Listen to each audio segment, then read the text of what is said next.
തിരുവനന്തപുരത്ത് കൂട്ടക്കൊലയിൽ കൂടുതൽ വിവരങ്ങളും പുറത്തുവരികയാണ്. കൃത്യമായ ആസൂത്രണത്തോടുകൂടിയാണ് പ്രതി ഈ അരുംകൊലകൾ നടത്തിയത് എന്നാണ് പോലീസിന്റെ കണ്ടെത്തൽ. 6 മണിക്കൂറിനുള്ളിലാണ് പ്രതി അഫാൻ 5 കൊലപാതകങ്ങൾ നടത്തിയത്. ഇന്നലെ വൈകിട്ടോടെയാണ് നാടിനെ നടുക്കിയ അരുംകൊലയുടെ വിവരം പുറം ലോകം അറിയുന്നത്. എങ്ങനെയാണ് ഈ കൊലപാതകങ്ങൾ അഫാൻ എന്ന 23-കാരൻ ആസൂത്രണം ചെയ്തത്? പോലീസ് പറയുന്നത് ഇങ്ങനെ: രാവിലെ 10 മണിയോടെയായിരുന്നു ആദ്യ ആക്രമണം. ഉമ്മയോട് അഫാൻ പണം ആവശ്യപ്പെട്ടു. പണം നൽകാത്തതിനാലായിരുന്നു ആക്രമണം. ഉമ്മ ഷമിയുടെ കഴുത്തിൽ ഷാളിട്ട് നിലത്തടിച്ചു. ഉമ്മ മരിച്ചെന്ന് കരുതി പിന്നീട് 12:30 പ്രതി തന്റെ ബൈക്കിൽ പാങ്ങോടേക്ക്.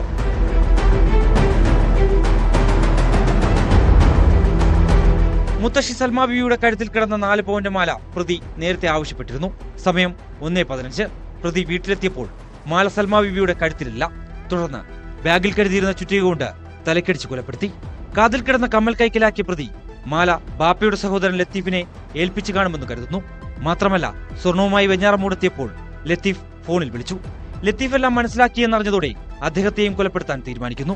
സമയം വൈകിട്ട് 3 മണി. ബാപ്പയുടെ സഹോദരൻ ലത്തീഫിനെയും ഭാര്യയെയും ആക്രമിച്ചു. ചുറ്റിക കൊണ്ടായിരുന്നു ഇരുവരുടെയും കൊലപാതകം. ഇവിടെ നിന്ന് നേരെ വീട്ടിലേക്ക്. 4 മണിയോടെ പെൺസുഹൃത്തിനെ പേരുമലയിലെ വീട്ടിലേക്ക് വിളിച്ചു വരുത്തി കൊലപ്പെടുത്തി. ഫർസാനയുടെ മുഖം അടിച്ചു തകർത്ത് തിരിച്ചറിയാനാകാത്ത വിധം വികൃതമാക്കി കളഞ്ഞിരുന്നു പ്രതി. അവസാനം വീട്ടിൽ വെച്ച് സഹോദരൻ അഫ്സാനെയും കൊന്നു. പരീക്ഷ കഴിഞ്ഞെത്തിയ അനുജൻ ഉമ്മയെ അന്വേഷിച്ചു. ഈ ഘട്ടത്തിൽ അനുജനെ വീട്ടിനകത്ത് കയറ്റി ചുറ്റിക കൊണ്ട് അടിച്ചു കൊലപ്പെടുത്തുകയായിരുന്നു. കൊലപാതകത്തിന് ശേഷം ചുറ്റിക വീട്ടിൽ തന്നെ വെച്ചു. കുളിച്ച് വസ്ത്രം മാറിയാണ് സ്റ്റേഷനിൽ പോയി കീഴടങ്ങിയതെന്നും പോലീസ് പറയുന്നു. എന്തിനാണ് കൊലപാതകം നടത്തിയതെന്ന് ഇപ്പോഴും വ്യക്തമല്ല. സാമ്പത്തിക പ്രശ്നമാണ് കാരണമെന്ന പ്രതി അഫാന്റെ വാദം ആരും മുഖവിലക്കെടുക്കുന്നില്ല.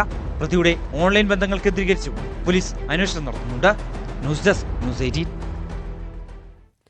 കൊടും ക്രൂര കൊലപാതകത്തിന് 23-കാരനായ അഫാനെ പ്രേരിപ്പിച്ച മനോനില അതെന്തായിരിക്കും? കൊന്നതും കൊല്ലാൻ ശ്രമിച്ചതും ഉറ്റ ബന്ധുക്കളെ എന്നതിനുമപ്പുറം ചുറ്റിക കൊണ്ട് തലക്കടിച്ച് ഇരകളെ ഓരോരുത്തരായി പീഡിപ്പിച്ച് കൊല്ലുന്ന രീതിയാണ് അഫാൻ സ്വീകരിച്ചത്.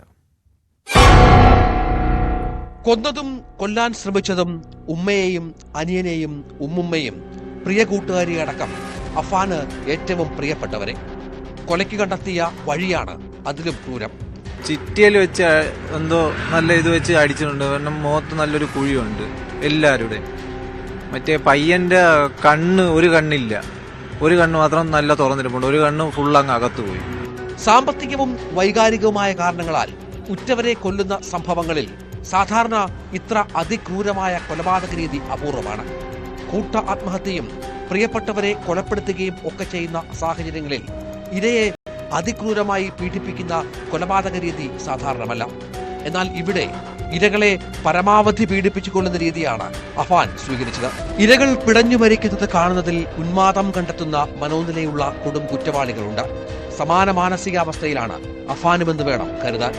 തലക്കടിച്ച് രക്തവും മാംസവും തെറിച്ച് ഇര മരണവെപ്രാളത്തിൽ പിടഞ്ഞു മരിക്കുമ്പോഴും അത് കണ്ട് ആസ്വദിച്ച് വീണ്ടും അടുത്ത സ്ഥലത്തെത്തി മറ്റുള്ളവരെ സമാനമായ രീതിയിൽ കൊല്ലുന്നു. ആദ്യ കൊല നടത്തിയ രാവിലെ 10 മണി മുതൽ അവസാന കൊല നടത്തിയ വൈകുന്നേരം 4:30 വരെ ഈ മാനസിക നിലയിൽ തന്നെ തുടർന്നു എന്നതും പ്രധാനമാണ്.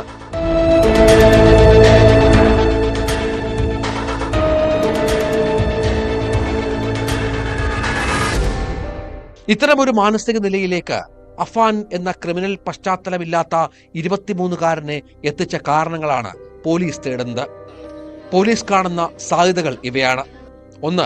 രാസലഹരിയുടെ ഉപയോഗത്താൽ സൃഷ്ടിക്കപ്പെട്ട പ്രത്യേക മാനസിക നില. 2. രക്തവും മാംസവും തെറിപ്പിച്ച് ഇരയുടെ മരണവെപ്രാളം കണ്ട് ആസ്വദിച്ച് കൊല നടത്തുന്ന പ്രത്യേക മനോനില. 3. നേരത്തെ ഉള്ളിലുണ്ടായിരുന്ന മനോനില മയക്കുമരുന്ന് ഉപയോഗത്തിലൂടെ പുറത്തു വന്നത്.